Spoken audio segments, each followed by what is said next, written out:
We making moves. We making major moves. We making moves.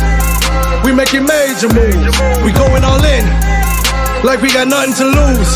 We making moves. We making major moves. What is up, everybody? I'm Mr. Men. Welcome to my channel. If you haven't seen this face before, I don't know what to say, get used to it. I'm not taking off my mask anytime soon. But lately, I've been on Twitter here, and it's honestly been hilarious, and I cannot stop laughing at this stuff. This gentleman right here, Sir Clown Sniper, keeps me laughing hard. Why? Because he's a grown-ass man on this platform here, putting people down, trying to do exposés on people and expose them in some light of his own, from his own perspective. And his stuff is honestly hilarious. Why? Because he means what he says. And I don't know, he comes on here to hurt people, to belittle people, to put people down, to make himself seem like he's above. And I could be completely wrong with my analysis, but from my frame of reference on how we've had interactions and he has treated me, that's what I gather for the other people and how he treats them. But the stuff he says is funny, and I can find jokes or laughs in many, many, many things. Anyways, I'm not here to talk about this gentleman here, nor to put him down. I just want to let you guys know that I get laughs all day sometimes. I don't spend all day on here, but I spend most of my days researching and in my real estate business. Recently, I've been looking after my taxes. We're in tax season now. And my latest deal coming up, hopefully, as long as I can make it work, is a $25 million wholesale deal. All right? But we are talking about stablecoins today. And in Congress, these old heads cannot agree on anything. And you know what? It's hilarious. It's hilarious. I get it's all a show. I know it's all a show. But the going back and forth and the tension between these guys is just, man, it's like hand clasping goodness. You're just laughing like, wait, what did you say? Bring that back. Bring that back, selector. Bring that back. Rewind that clip. For y'all new age folk that don't know the terms, rewind that. That's what we had to do back in the days with VCRs. If y'all know what a VCR is. I don't know what age watches this. But here we have the gentleman, one of the gentlemen here talking about stablecoins and why he's nervous about mixers and anonymity within stablecoins. From the U.S. perspective. I'm going to let you hear him. So I'm going to let you hear three different people. One of them is this gentleman. One of them is Mr. Davidson, I want to say. Then the other one is Maxine Waters. And you hear three takes on this. And then I want to go into the Congress overview on stablecoins. I want to go into stablecoins itself right from the interoperability section. So HR 4766. And then I want to go into this bill here. And this is the Digital Goods and Service Tax Fairness Act, because you can't have money without taxes, right? That's how life works.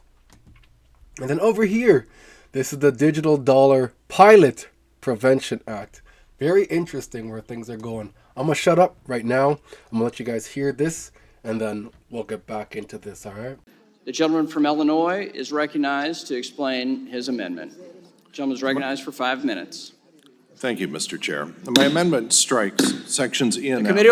The gentleman will dispense. We'll restart his time. The committee will come to order. The gentleman deserves to be heard on the substance of the bill. Dr. Foster is recognized for 5 minutes. Thank you. My amendment would strike sections E and F of Section 8 to remove the prohibition on any regulation of anonymous and untraceable self-hosted wallets. Let me say something about the dream of some of my colleagues of untraceable, anonymous, permissionless self-custody and transportation of digital assets. My predecessor in my seat in Congress, Republican Speaker J. Dennis Hastert, went to jail because he attempted anonymous cash payments to someone who he'd apparently raped when he was a wrestling coach and the victim was a child. But in Republicans' dream world of anonymous self-custody and of digital assets, Hastert would have no problem doing the payoff with anonymous self-hosted crypto.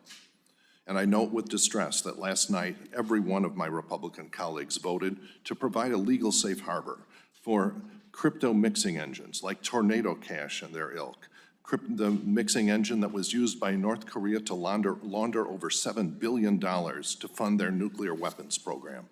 So I am sure that future victims of North Korean nuclear terror truly appreciate the consideration of my Republican colleagues, as do all the victims of fentanyl trafficking, the deaths that occur every week in every one of our districts. And we all know the fentanyl precursor chemicals come from China, where a recent study by Elliptical Research indicated that over 90% of Chinese fentanyl chemical manufacturers accept payment in crypto, which they do because they very much appreciate the self-hosted anonymity of crypto, enhanced by all the mixers, tumblers, and untraceable crypto assets that my Republican friends seem so enamored of. All of this would stop, of course, with the simple requirement that digital wallets require licenses. But unfortunately, an amendment providing for this was voted down yesterday on a party line basis by my Republican colleagues. So the fentanyl trafficking lobby as well truly appreciates your support. So I urge my colleagues to support this amendment. And note also that of the different versions of the underlying bill that have been distributed in the amendment in the nature of a substitute, actually one of the two egregious provisions here had been struck by the Republicans themselves. And so that they understand what an egregious mistake this is, but by reverting to the base text, we have two things which clearly should not be present in anything passed by this committee, and that's... So there was an original, not original, but they're reverting back to the original text before the amendment had happened. What he's saying makes sense. I can totally get on board with that. Not a problem at all. But the descriptions that he's using or the examples that he's using are so far. So one of the mitigation strategies that the EU is using, I'm sure these guys may follow along with that, is that there could be anonymity up to a certain extent. So when it's value under a certain dollar amount, then it's anonymous. 10, 20, 30, $100, maybe 5,000. I'm not sure. They haven't said what it is yet. But up to a certain extent, then that'll be anonymous as if it's cash to cash transactions. So then that'll preserve and be pseudo-anonymous, even though it's not 100% anonymous. So for situations like that, if there's a bunch of trickle money going out, I'm sure they can track that and know and understand what's going on. Illegal activities. So let me jump on to the next section here, the next screen, should I say. So next up, we have Maxine Waters, Miss Maxine Waters. And she's up here arguing her point that the Fed must be involved. The national bank, the Fed Reserve, gotta be the one to make money. Let's hear what she has to say about this. I disagree. I don't necessarily agree. I am just here as a nonpartisan viewer, giving you guys, just allowing you to hear what she says and what these individuals have to say, and I'm going to read the text with what they have, with what they consider a stable coin. That's all I'm doing. My view is neither here nor there. All I can do, follow along what's going on and learn to maneuver within those parameters. That's what we're here to do. I'll let these guys argue it out so they can make their point. We've done everything possible to get to the point where we could have a bipartisan piece of legislation. We have not been able to clear up some very important points. One, the Fed involvement, and your central bank must be involved. Your central bank must have the responsibility, the same as every other central bank in the world where crypto is involved. In addition to that, we needed to deal with a few issues on wallets. We made to make sure that there's no commingling, and there are a few other things that we certainly could, I believe, work on and come to some conclusion. Why the rush? Why can't we continue this negotiation? Why can't we work through August and make sure that by September we come back with a bill that everyone could support? Otherwise, the Republican Stablecoin legislation promotes a race to the bottom by creating 58 different licenses with federal regulatory approval and robust oversight over only 2 of the licenses for banks and Fed-approved non-banks. Moreover, states would be preempted and blocked from protecting their own consumers from using stablecoins issued from other states. The bill also removes the ban on all commercial entities from participating as an issuer. So under this framework, what the Republicans claim they did not want, Amazon, Walmart, Facebook can create their own stablecoins, even be affiliated with a stablecoin issuer. Additionally, the bill provides the Fed with no supervisory or examination powers for state licensed entities, so it is unclear on what authority and to what extent they could act. The bill grants no actual enforcement authority to the Fed with respect to state licensed entities. The lack of federal supervisory, examination, or enforcement powers renders the so-called federal floor unenforceable and meaningless. The bill includes no federal financial resource or risk management requirements to ensure custodial wallets are resilient. Federal regulators are not explicitly required to consider financial stability when approving payment stablecoins, potentially creating new system risk to the United States financial system. Republicans have also removed diversity reporting to the offices of minority and women inclusion by issuers and plans on how they would promote inclusion, including of minority-owned businesses. And finally, the bill removes the Fed's requirement to further research a Cbdc that would work in the United States. Let's not also forget that we're talking about the issuance of what really is a new form of money, and this will be happening at the approval of 50 different states and DC and 5 U.S. territories without the approval of the Federal Reserve. The Fed is our central bank, I'll reiterate, that handles monetary policy and deals with our money supply. And this proposal would severely undermine the Fed's ability to do its work. When I asked him about it at a recent hearing, Chair Powell said, quote, "First of all, let me say, we appreciate that we have been able to offer our views on these things to our staff and also the majority staff. And we appreciate that consideration is being given to our views. We do see payment stablecoins as a form of money. And in all advanced economies, the ultimate source of credibility in money is the central bank. And we believe it would be appropriate to have a quite robust federal role in what happens in stablecoins going forward, and that leaving us with a weak role and allowing a lot of private money creation at the state level would be a mistake," end quote. And it is unfortunate that the chairman cast aspersions against the White House in his opening statement. After all, it was the president's working group and financial markets that examined the very real risk posed by payment stablecoins, including the run risk, payment system risk, and market concentration issues surrounding stablecoins. And they called on Congress to act, but they didn't tell us to draft a federal framework that turns this regime over to states and let them run wild by not giving any federal regulator any tools to enforce the so-called federal floor. To the contrary, we have an unenforceable federal standard in this bill. They also did not say draft a bill that gives a state the ability to prevent a federal regulator to examine their entities for compliance to federal standards. Let me be clear. Gentlelady's There is time's no expired. precedent in our banking or financial regulatory laws for this approach for something as consequential as this. And I have a lot more, and I would like to absolutely Gentlelady's list time's all expired. of the failures that are taking place at this time. We have real problems that have not been addressed. I yield back the balance of my time. Gentleman from South Carolina.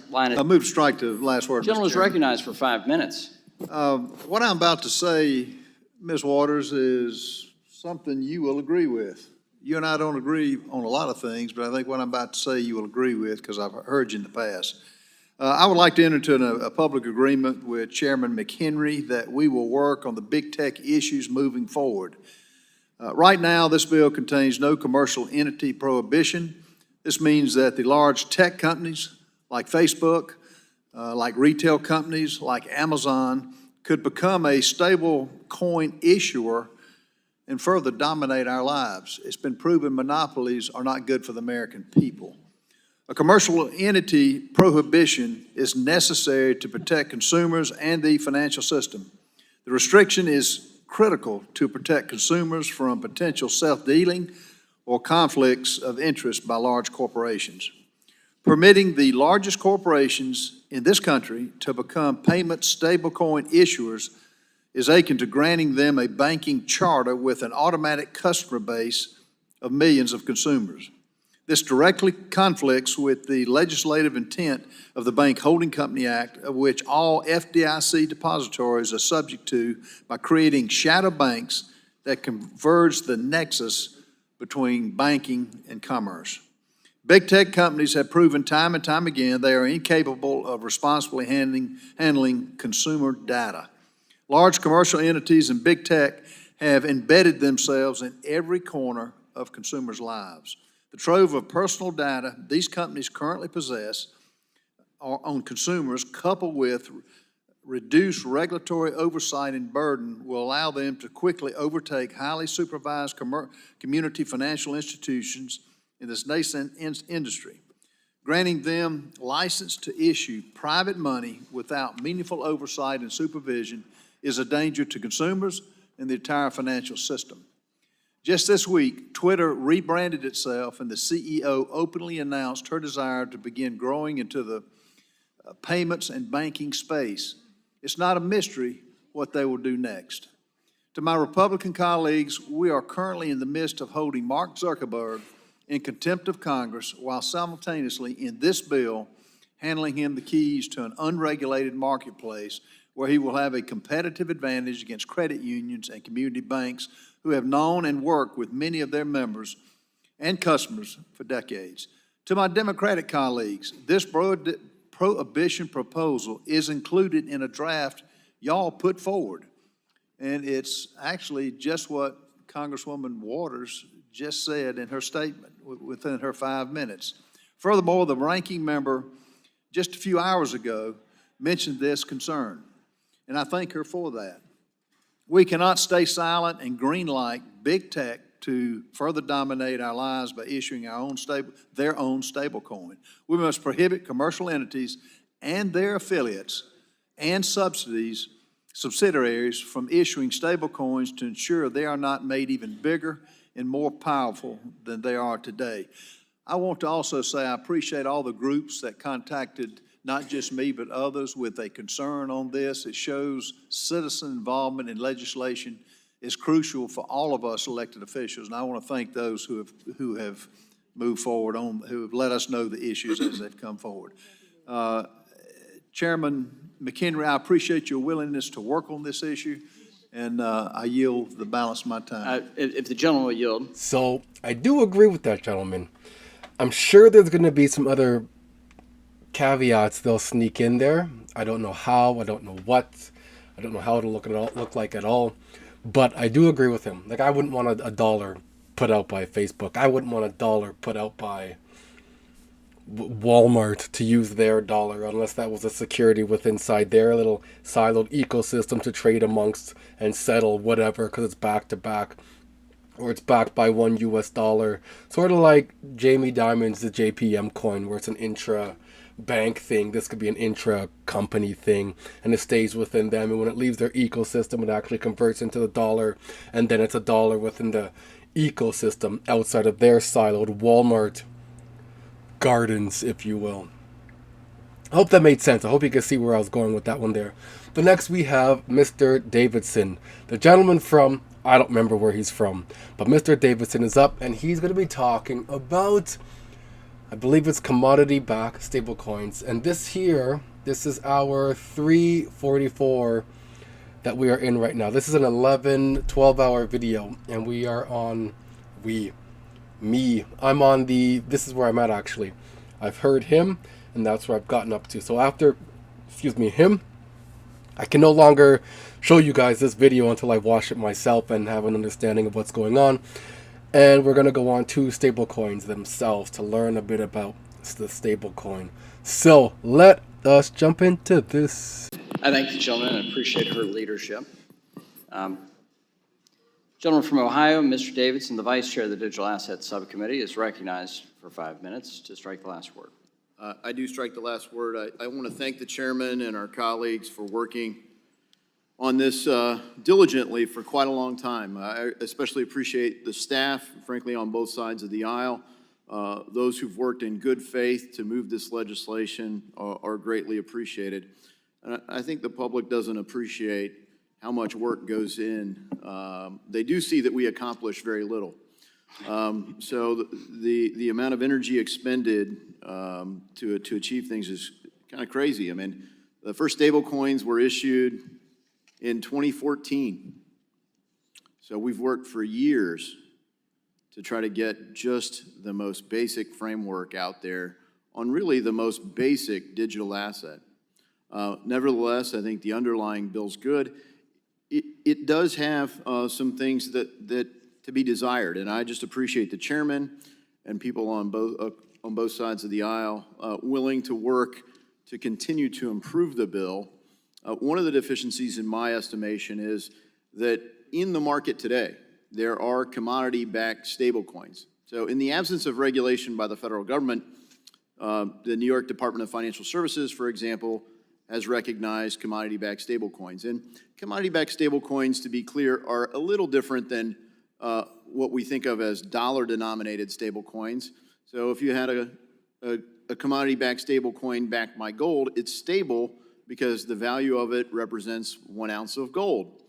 In the case of New York Department of Financial Services, they regulate a commodity-backed stablecoin backed by gold, and they have the entity offering it has physical custody of gold that is audited in conformance with the process laid out by this bill. And so I hope that we can get there. I'm thankful to be working with Mr. Himes for a possible amendment moving forward that would account for commodity-backed stablecoins. As part of our conversation, Mr. Himes has agreed to consider a regulatory regime for certain tokens that are backed by gold to make sure that one token equates to the promised amount of gold from the issuer. These would not be denominated in dollars, but would be redeemable for a fixed amount of the underlying commodity. And we're working on that language because that's a little different than the way that New York DFS has it. We would also allow for these coins to be brought under the state framework of the bill, which is the status quo. And state regulators would oversee the licensing and examination of these coins, just as they do today. Create a term for these coins to adequately capture their characteristics to distinguish them from one-to-one dollar-denominated coins. We would work together going to rules to see if there are space for these tokens in the bill, and these would be transferable in the same manner as the payment stable coins that we are discussing today. I spoke with Mr. Himes about this earlier, and I understand and respect his position that gold, his position is that gold should not be part of the basket of reserves that back what this bill considers one-to-one payment stable coins. So the distinction would be captured by a phrase, something along the lines of a commodity-backed stablecoin, but the functionality would be the same. Hopefully that clarifies some misunderstandings that, frankly, I think a lot of our colleagues had about this issue. Lastly, I would say I would like to continue working with colleagues on self-custody. Self-custody is, in fact, the backbone of a payment system. It is the principle of money. And if people feel like this is a money system, then the payment should be able to be conveyed the same way our money is conveyed today. And I hope we can do that. We're considering later a bill called the Keep Your Coins Act, and so hopefully that will suffice for there. But I would really love to continue working with the chairman and other colleagues to explicitly protect self-custody and permission transfers in this bill. And I yield the rest of my time to the chairman. I have committed to work with you to ensure Woo! Woo! Hot, hot, hot commodity-backed stablecoins. Jumping back to Miss Maxine Waters, where she's talking about having the Fed involved. The Fed, they're not involved. They pivoted from what they did in terms of creating money. Sort of, I want to say pivot. I'm going to call it pivoted. Sort of like what BlackBerry did and went from the phones and just became RIM. Now their software itself, more on the security side because they were supposedly impenetrable. But the Fed has pivoted and they now offer the Fed now services is what they offer. So they essentially do clearing or managing. Yeah, clearing. Clearing's a good word. Clearing of money. Now, right there, the issuers. Banks connect to the Fed now service. Money comes from, I would say, the Treasury, I'm assuming still. Or, I don't know where it comes from, to be honest with you. Possibly the Treasury. So I stand corrected. The money doesn't come from the Treasury. The money comes from, well, the Treasury looks after different, what do they say here? The Treasury Department manages government revenues, collects federal taxes, manages U.S. government debt instruments, and oversees the production of paper currency and coins through agencies like the Bureau of Engraving and Printing and the U.S. Mint.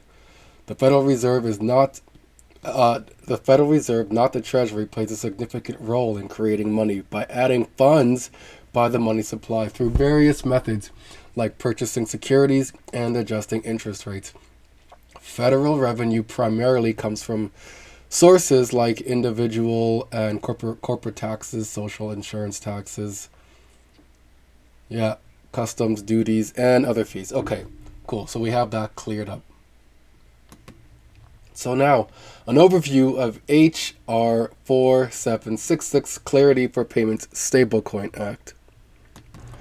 So here we are now.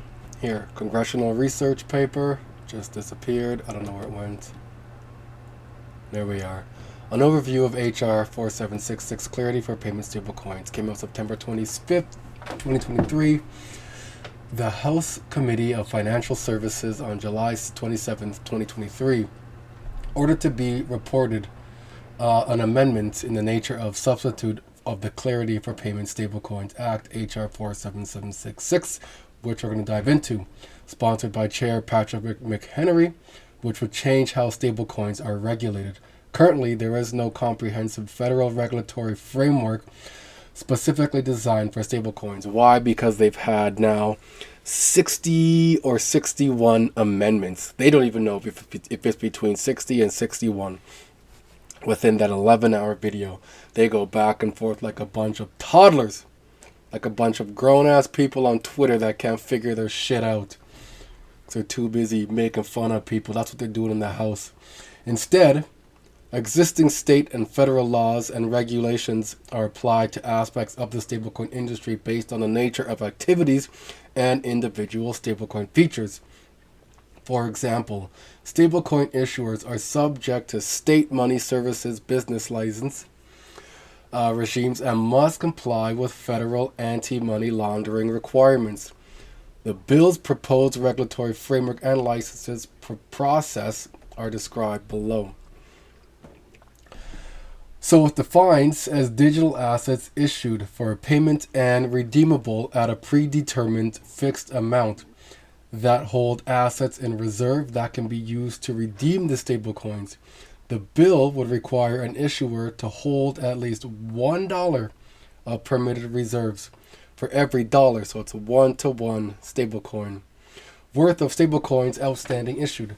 The bill would limit acceptable reserves to coins and currency, insured funds held at banks and credit unions, short-dated treasury bills, and repurchase agreements backed by treasury bills or central bank reserve deposit. Issuers would be prohibited and prohibited from using reserves except to create liquidity for redemptions. So their reserves need to be there unless they're going to create liquidity for it, for that redemption to come back in. Which means they could technically not loan it out, but issue it out as an investment to generate liquidity of some sort, unless they're going to put it in a liquidity pool to gain a yield, garnish a yield back. Despite limiting reserves to safe assets, capital and liquidity requirements might still be needed to mitigate run risk, and the bill would require relevant regulators to jointly issue capital, liquidity, and risk management rules for both federal and state stablecoin issuers.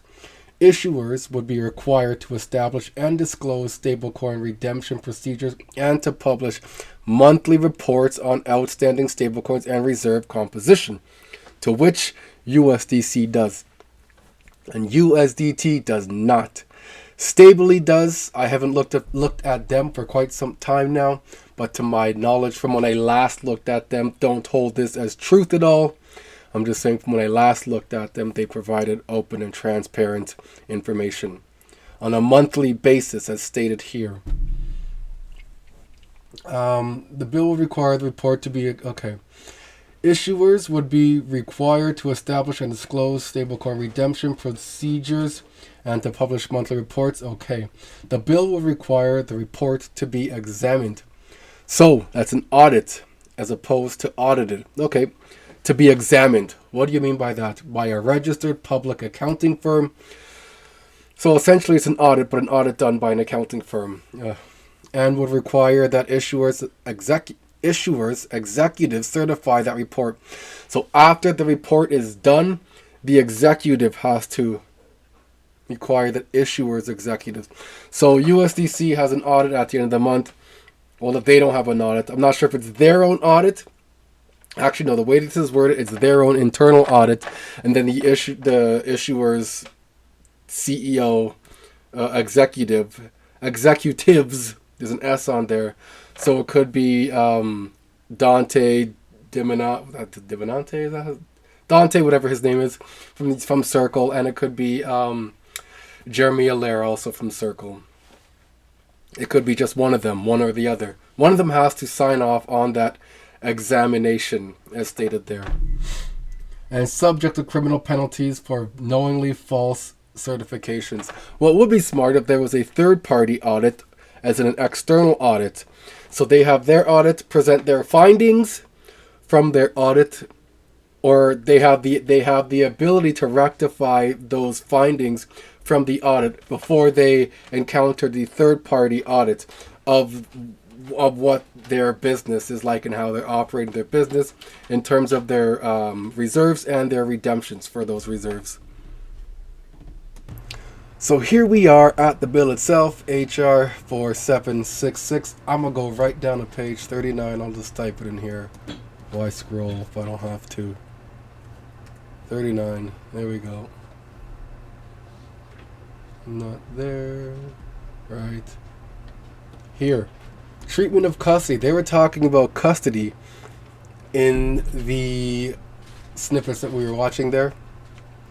So treatment of custody activities, the appropriate federal banking agency as defined under Section 3 of the Federal Deposit Insurance, the FDIC Act, the National Credit Union Administration in the case of credit unions, and the SEC Commission may not require a depository institution, national bank, federal credit union, state credit union, or trust company, or any affiliate thereof, to include assets held in custody as a liability on any financial statement or balance sheet, including payment, stablecoin custody, or safekeeping activities. To hold additional regulatory capital against assets in custody or safekeeping, except as necessary to mitigate against operational risk inherent with custody or safekeeping services as determined by the appropriate federal banking agency, the National Credit Union Administration, and all those people. So what does that mean essentially? Let's go over this. Let's go over this. So the treatment of custody activities stated that the federal banking agency, the National Credit Union Admin, and the Securities, or the SEC, are restricted from requiring financial institutions to list assets held in custody as a liability on financial statements or a balance sheet.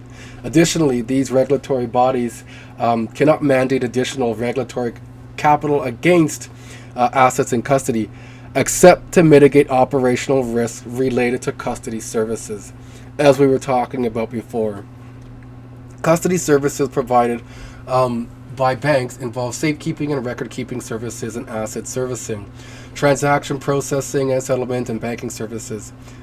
These services require maintaining separate client accounts for securities and cash, so they got to keep that divided. Custodians primarily serve institutional investor clients such as mutual funds, retirement plans, and sovereign wealth funds.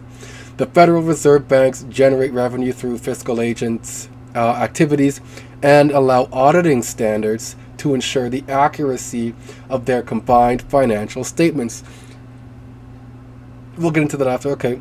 So these financial statements are prepared in conformity with accounting principles. We're getting into there with accounting principles established by the Board of Governors of the Federal Reserve System. So, you heard McDavidson say that they had stablecoins since 2014 already, and they've worked fine, and now they want to go and introduce a bill for commodity-backed stablecoins. So, with commodity-backed stablecoins, that world can exist in the U.S. because MICA is coming out in June, on June 30th, 2024. And this portion of MICA is specifically geared to stablecoins, asset reference tokens, and e-money tokens. E-money tokens is what already exists. It's what we all use when we tap already, you know, on your phone and your debit card and your credit card. That's tapping money there. But now an asset reference token, as it's known in the UK and the EU, will have a different name in the US, clearly, because they're going to have their own regulations surrounding it, and they might copy portions of their regulations. They probably already have. Like, they're just coming out and saying these things now, but they probably already have this stuff ready to go, because they have stable coins backed by, I guess, tokenized deposits, if you will, and treasury bonds and blah, blah, blah, with USDC, which already exists, but nothing backed or reference to a real world asset at that point now. Real estate, gold, silver, oil, diamonds, jewelry, whatever of value, right? Something that's real world now. It's not a token, an airdrop token backed by the previous airdrop fiat token issued by the government, all right? It's something real, it's something legit. So I just want to jump here quickly because we were talking about taxes or tax implication, to promote a bill to promote neutrality, simplicity, and fairness in the taxation of digital goods and digital goods service.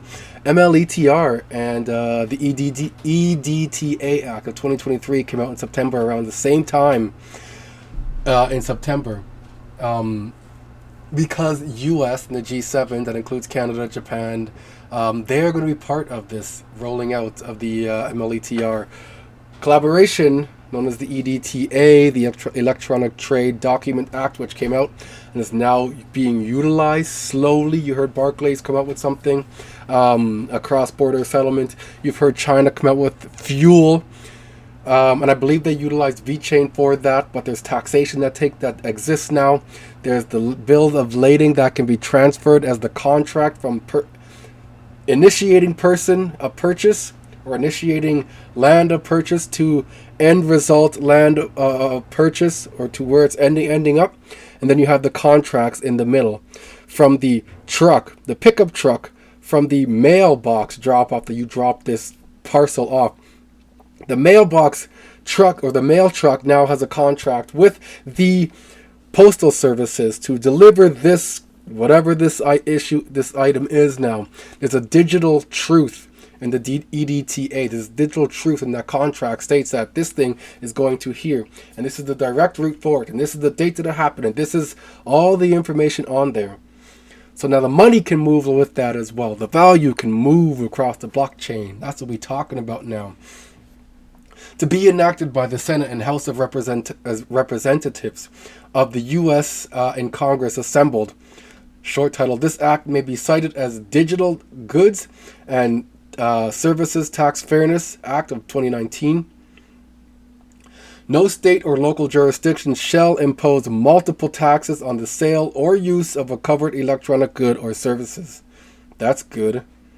Discriminatory taxes. The state or local jurisdiction shall impose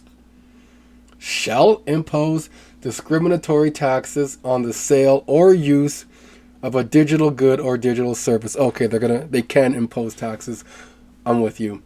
Sourcing limitations subject to Section 6. Taxes on the sale of covered electronic good or services may only be imposed by a state or local jurisdiction whose territorial limits encompass the customer tax address.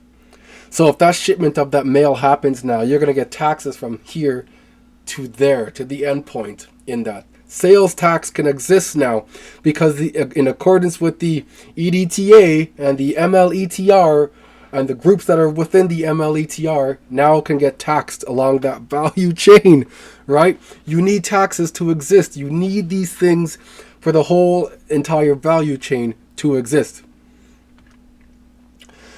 Customer tax address. Okay, the seller obligation. In general, subject to subsection E2, a seller shall be responsible for obtaining and maintaining in the ordinary case of business the customer tax address with respect to the sale of a covered electronic good or service, and shall be responsible for collecting and remitting the correct amount of tax for the state and local jurisdiction whose territorial limits encompass the customer tax address if the state of the local jurisdiction has the authority to require such collection and remittance by the seller. Well, we'll see what the states decide to do and that local jurisdiction within that state. Right, that could be the state of Michigan and a local jurisdiction within there. They're going to have to follow the guidelines based off of what the state says. The state is going to have to follow what the federal government says. That's how it works. You have the federal government who gives down the framework for it, and then the provincial in Canada or the states in U.S. follows those framework and operates within that, and then the states hand it down to the counties and whatever other small parishes there are, and they operate within those framework as long as they adhere to what the value chain states. Because now the value chain can operate. Jumping back to this payment stablecoin legislation here. Well, it's not legislation yet. It's just it's in a draft format still. It hasn't been brought up, hasn't been passed. Section 9, Interoperability Standards. The primary federal payment stablecoin regulators in consultation with the National Institute of Standards and Technology.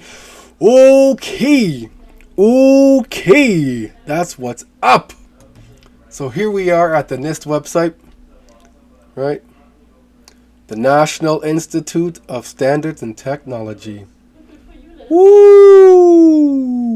Okay. This isn't a video about XRP and Ripple, but they seem to find their way in every single time, right? Yeah, time. The primary federal payment stablecoin regulators in consultation with the National Institute of Standards and Technology, other relevant standard setting organization and state governments shall assess and, if necessary, may pursuant to section 553 of Title V and in a manner consistent with the National Technology Transfer and Advancement Act of 1995, prescribe standards for payment stablecoin issuers to promote compatibility and interoperability. What is section 553 of Title V? Bam, here we go. I'm not going to read the whole thing, but here we are on the govinfo.gov content website. All right, there's their logo right there. I didn't create this website. I'm not that, well, I am that creative, but I don't care to do that. I got better things to do with my time. Rule 553, rulemaking. This section applies according to the provision thereof, except to the extent that there is involved a military or foreign affairs function of the United States. All right? So for money to exist, there must be military. A matter relating to agency, management, or personnel, or to public properties, loans, grants, benefits, or contracts. General notice of proposed rulemaking shall be published in the Federal Register, unless persons subject thereto are named and either personally served or otherwise have actual notice thereof in accordance with the law. The notice shall include the statement of the time, place, and nature of public rulemaking procedures, reference to the legal authority under which the rule is proposed, and either the terms or substance of the proposed rule or a description of the subject and issues involved, except when notice or hearing is required by statute. This section or this subsection does not apply to interpretive rules, general statements of policy, or rules of agency, organization, procedure, or practice, or when the agency for good cause finds and incorporates the finding and a brief statement of reasons therefore in the rules issued. The notice and public procedure therein are impracticable, unnecessary, or contrary to the public interest. Okay. After notice required by this section, the agency shall give interested persons an opportunity to participate in the rulemaking through submissions of written data. Okay. Views or arguments with or without opportunity for oral presentation, which we've been listening to in the Congress there. After consideration of the relevant matter presented, the agency shall incorporate in the rules adopted a concise general statement of their basis and purpose. So that's how they get to do this, because this states that they can do that during a hearing. They can have this hearing because this exists, and because this exists in that hearing, they can now bring that into reality. When rules are required by statute to be made on the record after opportunity for an agency hearing, section 556 and 557 of this title apply instead of the subsection. Okay? The required publication or service of a substantive rule shall be made not less than 30 days before its effective date, except a substantive rule which grants or recognizes an exemption or relieves a restriction. Interpretive rules and statements of policy and or okay, that's it. Otherwise provided by the agency for good cause found and published with the rule. Each agency shall give an interested person the right to petition for the issuance, amendment, or repeal of a rule. There's been a few repeals actually of that. So, collateralized stablecoins. Basel III endgame in the U.S. is what it's known as now. Because these guys are going to have to hold reserves. They call their money, or their backed stablecoin, their initial backed stablecoin is collateralized stablecoins. There's no name for it yet. It's just a collateralized stablecoin. There's something backing it. Moratorium during the 2-year period beginning at the date of the enactment of this act. So whenever it gets enacted, it shall be unlawful to issue, create, or originate an endogenously. I need to look that word up. I've been saying that for a while now. So, endogenous. That's what it is. Having an internal cause or origin, the expected rate of infection is endogenous to the system. Okay. Growing or originating from within an organism. So it spreads out. Okay. So that makes sense. Originate an endogenously collateralized stablecoin not in existence on the date of the statement of this act. So when this act comes out, it can't just be... It's out. Stablecoin's out now. Not a thing. Has to be the 30-day lead-in period whenever this act becomes a thing. So the study, the Secretary of the Treasury, in consultation with the board, the comptroller, the corporation, and the securities, the SEC, shall carry out a study of endogenously collateralized stablecoins. Report no later than 365 days after the date of the enactment of this act.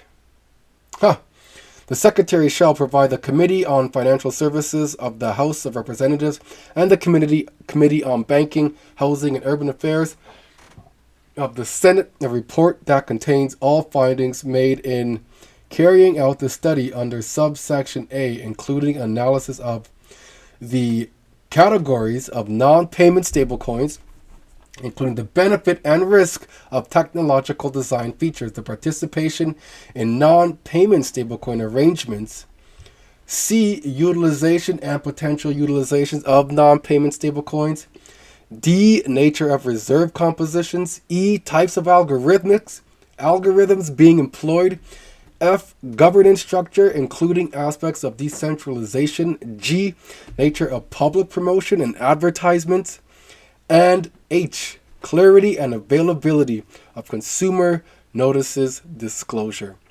I wonder what that's going to look like. Is that going to be fine print again? Things that people don't even read. You can just click your way through. Click, I agree. Click the big blue button at the bottom. You're good to go. Don't know what you signed up for, but you certainly signed up for something. Endogenously collateralized stablecoins. Defined in this section, the term endogenously collateralized stablecoins means any digital asset in which its originator has represented will be converted, redeemed, or repurchased for a fixed amount of monetary value, and that relies solely on the value of another digital asset created or maintained by the same originator to maintain the fixed price. I gotta read that one more time for myself.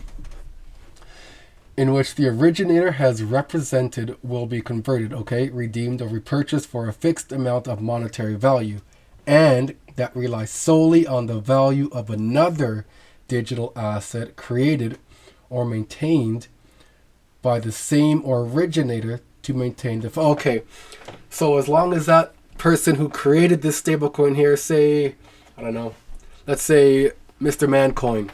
Mr. Mancoin has the backing of 1-to-1 US dollar. I now have Bitcoin, Ethereum, and XRP within my basket. As long as I have custody of those particular cryptocurrencies, I can maintain that fixed price because it's in my custody now, not just out in the open market, if you will, and say, well, my stablecoin has value because that thing it's pegged to that, and I don't have any of that at all. I don't want to go too deep into this because you can go so deep. There's also the Digital Dollar Pilot Prevention Act. There's a lot more I want to look at stablecoins, but I am at the hour mark already. Well, 53-minute mark already. And I'm sure I lost a lot of you guys trying to figure this out here. But I need y'all with me. I need you guys to understand this. Because the more you know, the more you grow. The more you understand, the better off you are. And you won't be on Twitter arguing like a reject over dumb shit that doesn't involve anybody. I won't. So this is a bill, an amendment to the Federal Reserve Act, an act of Congress for certain activities. Okay, where is it? Of a central bank digital currency and for other purposes. Be it enacted by the House of Representatives of the U.S. and Congress. This act may be cited as the Digital Dollar Pilot Prevention Act. Central bank digital currency. So we know the Fed had pivoted already by now implementing the FedNow services, which was back last year, July 2023. The Federal Reserve Act 12 U.S.C. 2221 is amended by inserting after Section 16 the following. So this is what they've amended this act to now. In general, unless authorized by an act of Congress enacted after the date of the enactment of this act, the Board of Governors of the Federal Reserve System and the Federal Reserve Banks may not establish, carry out, or approve a program intended to test the practicality of issuing a central bank digital currency, including by partnering or coordinating with a private sector entity to carry out such a program. CBDCs in this section, the term CBDC means a form of digital money or monetary value denominated in the national unit of account that is a direct liability of the Federal Reserve. And the Federal Reserve done pivoted, son. They are now the clearing and settlement, if you will. No, not just internally, not just domestically, no. But they are now a systemically, or going to be a systemically important financial structure. FMI, if you will. Financial market infrastructure. Alright? Ripple, XRPL, is also considered financial market infrastructure, to my knowledge of what FMI means. I've done my research. I've read boring stuff like this to try and help demystify what's going on, and I interpret it to the best of my abilities. I don't have anybody to spit these ideas off of, to talk to, in regards to them understanding it from an insider's point of view. Right? So I do this on my own here. I'm teaching myself this. If y'all want to provide some help, I'm open. Shoot me an email. Reach out on Twitter. I hope you guys found some value in this one. I will see you on the next one. We making moves. We making major moves. We making moves.